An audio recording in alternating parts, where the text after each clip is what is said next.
بسم الله الرحمن الرحيم وصلى الله على نبيه الكريم اللهم علمنا ما ينفعنا وبارك لنا فيما علمتنا رب زدني علما سبحانك لا علم لنا إلا ما علمتنا إنك أنت العليم الحكيم رب اشرح لي صدري ويسر لي أمري واحلل عقدة من لساني يفقه قولي بندرا مسيبة wonɓe dental ahbabillahi wa rasulihi tongode ɗimmire on calminama on juurama on ñaganama Allah moƴƴere en ñaguima Allah towɗo yo wat ene nden ka muɗum en gardini calminali ɗi oustaz Mouhamadou Souleymane Djiggo gardiɗo dental ngal ko nonne kadi e walludiɓe makko en calmini dendagal sernaɓe jippotoɓe ɗo en e ngal ɗo dental ko nonne kadi doctereɓe meɗen wallit en no fewi to banggue celle ɓalli meɗen yo Allah junnu balɗe moƴƴina battane ko nonne kadi dendagal heeɗiyankoɓe onon foof on calminama on juurama en ñaguima Allah toɗo yo Allah duncani en worode wondane de en gari hande jokkude darsu meɗen inchallahu ko fewte fiqhu ñanden kalnoɗen koko fewte almamagal hande paaɗen koye neɗɗo daɗaɗo yani neɗɗo jokkotoɗo e juulu so tawi neɗɗo naati e jama o tawi yimɓe goni koye juulu so yettima e sifa fof no tawriɓe gonka fof kawo tawriɓe ko ɗon o jokkorto so tawi koɓe jagguɓe koppi soɓe sujjuɓe soɓe jooɗiɓe walla so dartinoɗo umorade jaggude koppi sifa fof ɗo tawi almami ono yara o wiyata Allahu akbar o rewa e muɗum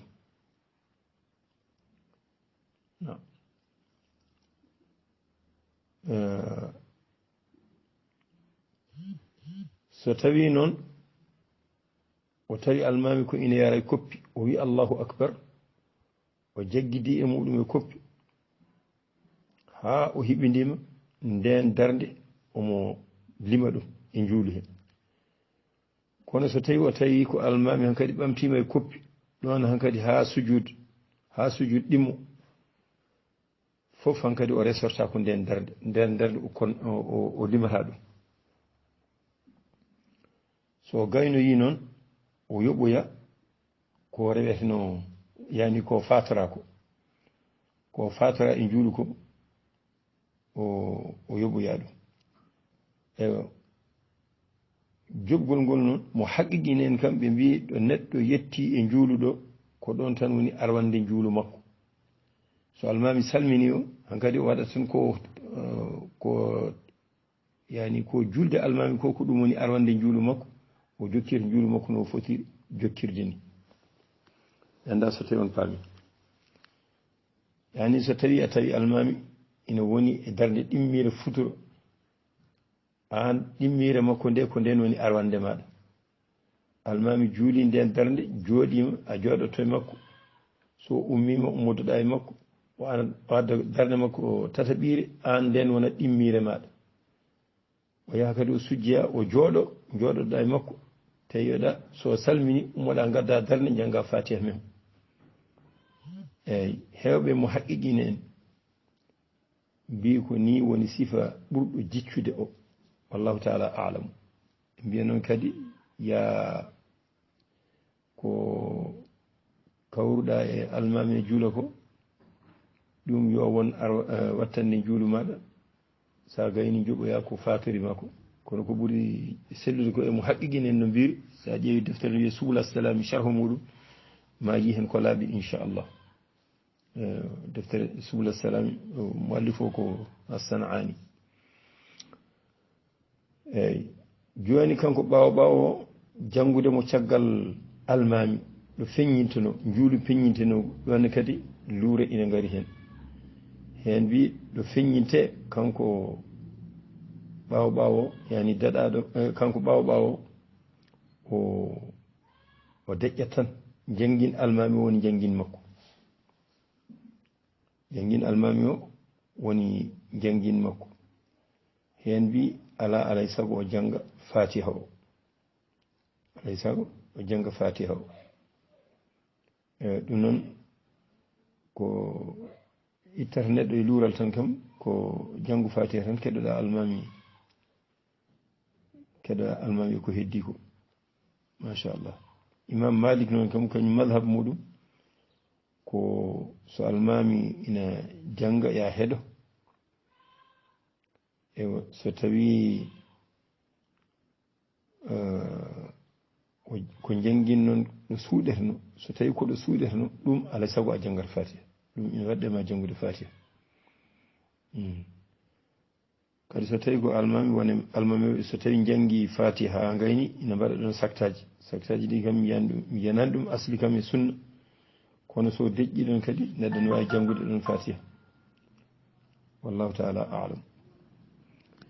So tawi noon neɗɗo hankkadi juulu wurnama ina jogori juulede hankkadi nafila ala nafila fof bawɗo wonde hankkadi juuletaki sowona juulu jontungu ngu tan. Nelaɗo sallllahu alayhi wa sallam o wi ida uqimati salatu fala salata illa almaktuba rawahu Muslim. So tawi juulu wurnama juulu gongu hankadi ala sowona juulu parlangu ngu juulu parlangu ngu ko ngun tan foti juulede ngun tan foti juulede. Neɗɗo kadi fotani julde caggal sappowol kañum tan goto so tawi sappeji ɓittani mbiya so tawi ɓitti kam hankkadi ha place ala ewa ɗon omo wawi julde kanko tan goto caggal sappo. Kono noon so tawi yolde no woodi yani ɗo foti darade sappo goɗɗo so juuli kanko tan goto ɗon juulu makko sellani komo firlito juulu makko sellani.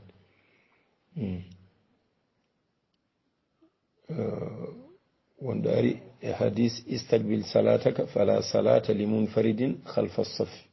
rawahu al-imam Ahmad wa ibn Khuzaymah. wonɗo ari e hadis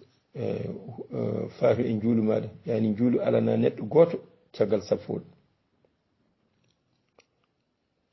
Sappeji ɗi kadi sappe gadano daiman ɓuuri moƴƴude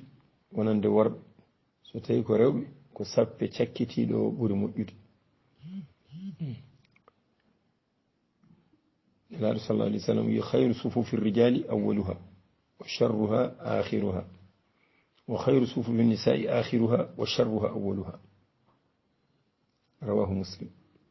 Nelaɗo sallallahu alaihi wasallam ɓuuri moƴƴude e sappeji worɓe ko sappol gadanol ngol ɓura hen ko sappeji battintoɗi sappe battindiɗo wonande worɓe ɓuuri moƴƴude sappeji rewɓe ko battindiɗo ewa ɓuuri wasde moƴƴude ko sappe mabɓe gadano. eyyi ɗum woni ko arno seeɗa inchallahu ko fewte ɓawo joni paaɗen inchallahu koye e noddinago e wurnago.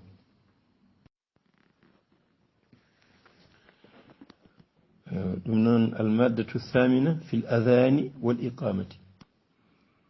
madda batowo jeetaɓe e ndeɗo deftere ko noddinago e wurnago.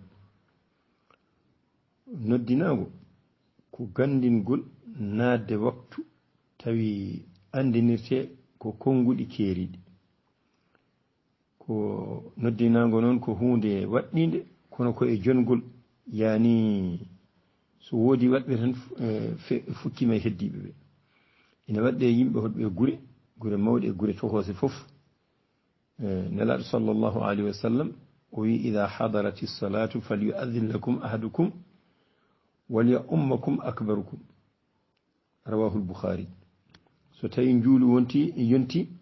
yo goohe mon noddinan on yo almo on ɓuɓɓe mawnude e moɗon.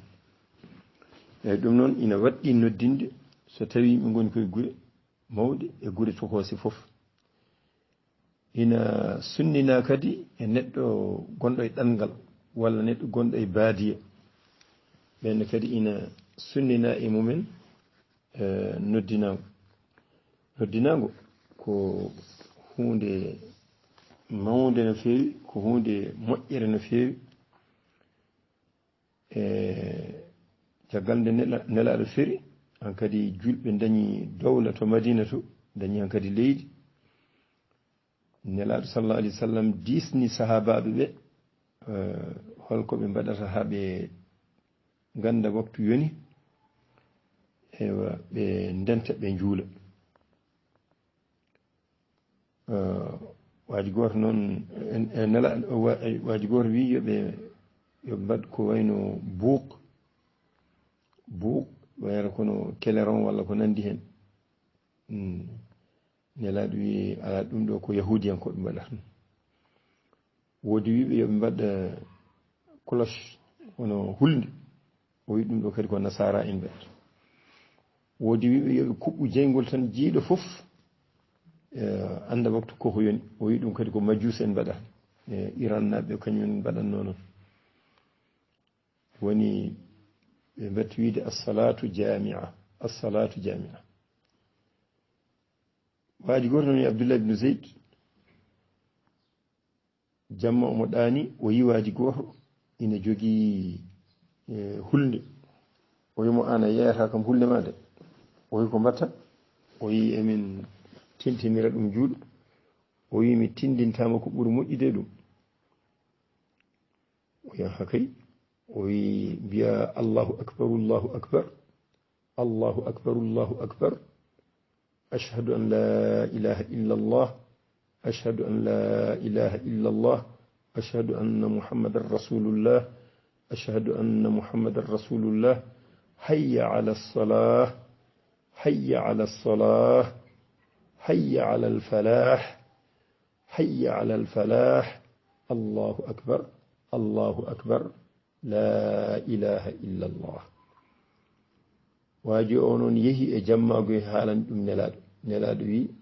ɗum ɗo ko koyɗol gonga ya haalan bilal haalan ɗum bilal kañum ɓurma mawnude sawtu woni ngoɗo noddinago watti noddinirede ina wayno e islam ko ngoɗo noddinago ngo ala e meɗen walla ngo yajani e meɗen kono ko ngoɗo kam idi saabu ngoɗo ko guila hitande ɗimmire fergo e hitande jeetaɓire noon fergo caggal nde makka uddita ewa woodi hen kadi makka naɓe ɓe jaɓɓe allah kono ko umme keferagal ɓooyani bilal radiallahu anhu ina noddina tato ina jooɗino ɗon tato ɓe abou soufiane ina wonno e maɓɓe abou soufiane bun harb hen goto woni hen goto o wi ko allah teddiniri bam makko wasde nande ngal jeeyal ɓalewal o toñata ko bilal ina dari dow kaban noddi bam makko noon e mbiya nde makka uddite nde kono hanki muɗum ni babiraɗo o maayi koye keferagal goɗɗo o ne wiyete ko abou mahdoura on woni e ñemtinde noddinago bilal eyyi kono fandi hen ko sabodde abou soufiane wi kañum halta hay hunde caggal muɗum noon nelaɗo noddiɓe o wi mi nani goto moɗon no noddinemi heeɗo ɓe noddini noon biyeteɗo abou mahdoura o wi an armi jangguinma noddinago o jangguini mo noddinago noon o kewɗen en hutorade ɗo ene falde men he ko ngo kadi woni hutortengo e madhab malik ɗum woni allahu akbar ashhadu an la ilaha illa allah ashhadu an la ilaha illa allah ashhadu anna muhammadan rasulullah ashhadu anna muhammadan rasulullah lamta sawtu ma noon dow kadi mbiya ashhadu an la ilaha illa allah ashhadu an la ilaha illa allah ashhadu anna muhammadan rasulullah ashhadu anna muhammadan rasulullah hayya ala salah hayya ala salah hayya ala alfalah hayya ala alfalah allahu akbar la ilaha illa allah eyyi ngoɗo noddinago koye hitande jeetaɓire fergo eyyi abou mahdoura noon kañum ni eɓe mbiya ha joni to makka to ko umme makko noddinta e baytillahi l haram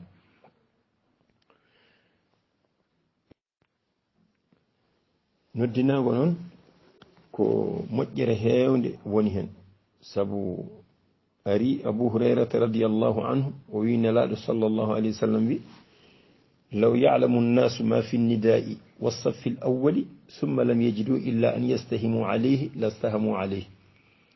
ولو يعلمون ما في التهجير لاستبقوا إليه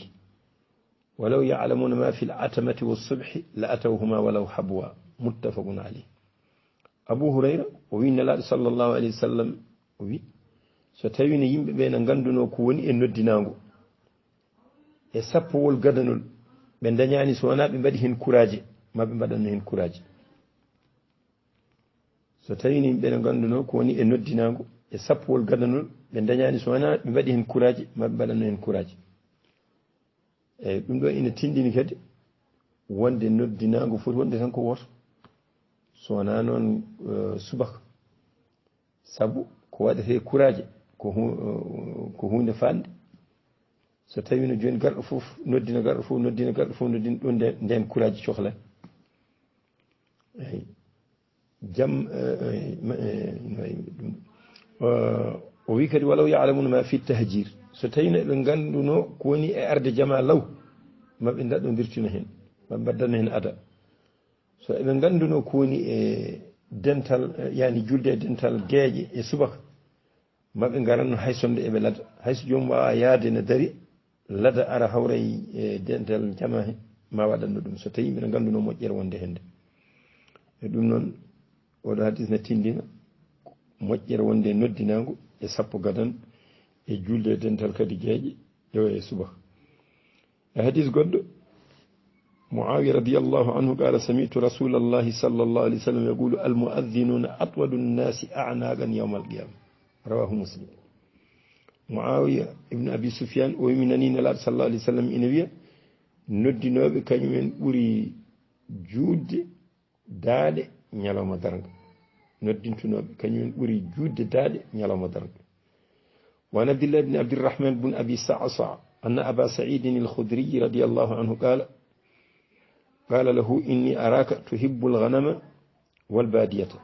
فإذا كنت في غنمك أو باديتك فأذنت للصلاة فارفع صوتك بالنداء فإنه لا يسمع مدى صوت المؤذن جن ولا إنس ولا شيء إلا شهد له يوم القيامة قال أبو سعيد سمعته من رسول الله صلى الله عليه وسلم رواه البخاري عبد الله بن عبد الرحمن بن أبي صعصع وي أبو سعيد الخدري رضي الله عنه ويمو آن مييما يعني أبو سعيد هنا عبد الرحمن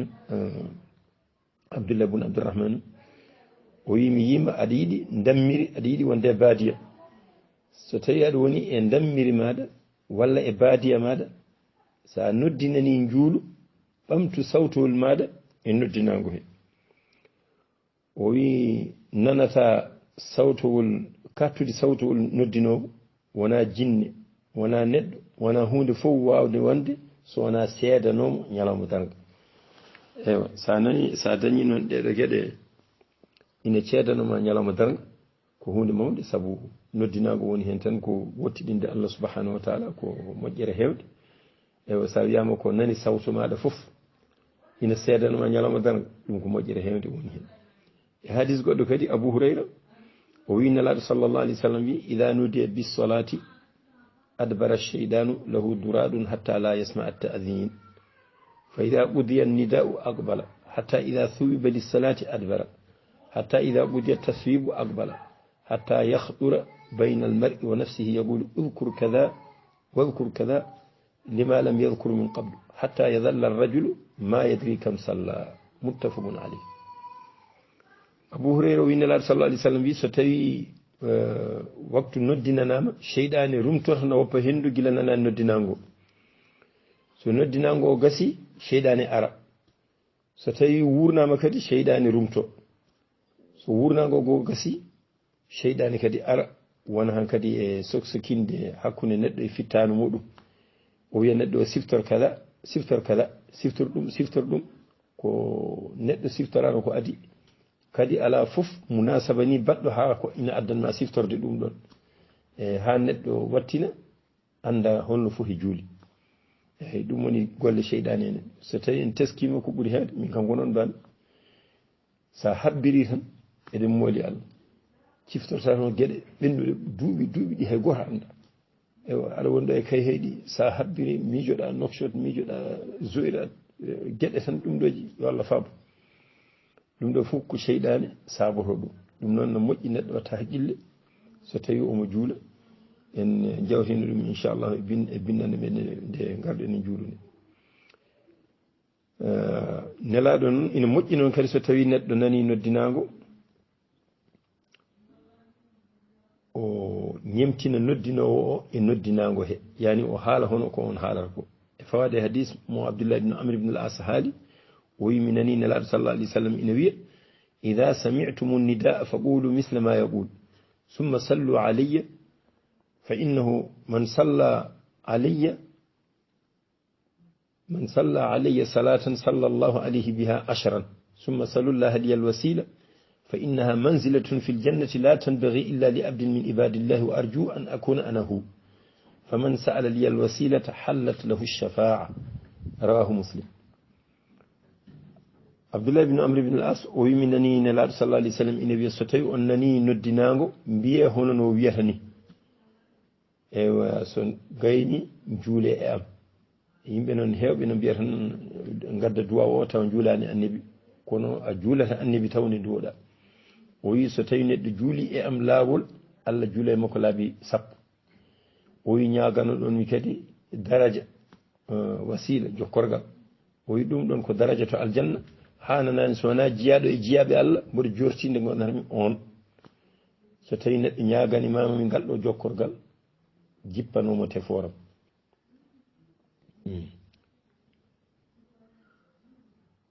joni noon so tawi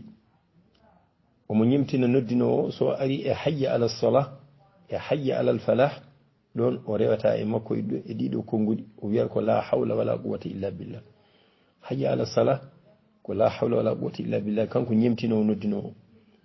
ko noon kadi so wi hayya ala al falah o wiyata ko la hawla wala quwwata illa billah so tawi o gayni noon kadi o duwo duwaw o جابر بن عبد الله وين الله صلى الله عليه وسلم من قال حين يسمع النداء اللهم رب هذه الدعوة التامة والصلاة القائمة آت محمدا الوسيلة والفضيلة وابعثه مقاما محمودا الذي وعدته حلت له شفاعتي يوم القيامة رواه البخاري جابر بن عبد الله وين الله صلى الله عليه وسلم ستري ندو نني سار نودينو ودي نودين وي جومم جيدو ngudo noddangu timmugo e nguɗo juulu daringu yaruko muhammadu daraja e ɓural ya ummitini e place jettaɗo yani darde yettade nde podanɗamo sa wini o wi jippanuma teforam ñalawma taran yani nelaɗo wonanma tefo ñalawma taran eyyi ɗum noon noddinago sa dañani noddinde so noddina kam ñemtina ɗum so gayni juula e annabi ha para duwa mo kal duwaɗa duwa mo kalɗen joni o beele ma maldane e tefore nelaɗo sallallahu alaihi wasallam ñalawma danka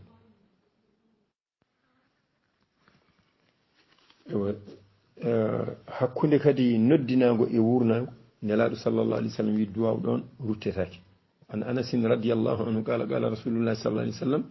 الدعاء لا يرد بين الأذان والإقامة رواه أبو داود والترمذي وقال حديث حسن نلا صلى الله عليه وسلم وي دعاء رتتاكي hakkunde noddinago e wurnago dum non no moƴƴina do taaqille kadi kon waktu koy zaman jabirede duwaw do ko zaman jabirede duwaw hakkunde noddinago e wurnago dum non yo neddo heew hen ko ñagani ñaagi Allah moƴƴere aduna e l'akhir to bange noddinowo onon e hoore muɗum ina moƴƴi o wona neɗɗo koolaɗo neɗɗo jogi mawɗo sawtu ganduɗo kadi waktuji juulu o noddina e nokku towɗo ko wayno soro walla ko nandi hen hande ko micro ji tan lomti ɗum so omo noddina o waɗa peɗeli makko ɗiɗi e noppi makko o yeccito bange ñaamu e bange nano so ari e hayya ala salah hayya ala al falah o darato huccire funnaange so noddini ha o yettima hayya ala salah o yecciro bange ñaamu hayya ala salah hayya ala salah so ari e hayya ala al falah o yecciro bange nano hayya alal falah hayya alal falah ina yiɗa o wasa ƴettude e noddinago he jobdi sowona tawa ko laamu yoɓatamo eyyi so tawi koye keese dowla ɗum kam no moƴƴi kono so tawi ko yimɓeɓe ndendinantamo ɗum ɗo ɗum no moƴƴi o rento ɗum noddintaki kadi ko adi nde waktu natata ina harmi noddinde ko adi nde waktu natata sowona subaka noon jeegoɓal battintogal e jamma ina moƴƴi noddine ha yimɓe mbawa heblanade juulu ngu ɗum waɗi subaka kañum jogui ko noddinali ɗiɗi noddinago haade waktu o nadde e noddinago caggal nde waktu o naati caggal noddinago rewi hen ko wurnago ɗum ne kadi ko sunna baɗɗiɗo e kala neɗɗo juulowo farilla waktuji joyyi ɗi foti noon ko juulu jontugu walla ko juulu joɓetegu wurnago ngo ina ɗaɓɓa hen nelaɗo sallallah alih w sallam o wi ma min thalathatin fi qaryatin wala badwin la tuqamu fihim lsalatu illa stahwada alayhim lcheytan fa alaykum biljamaa fa innama yakulu dhibu min alghanami alqasiya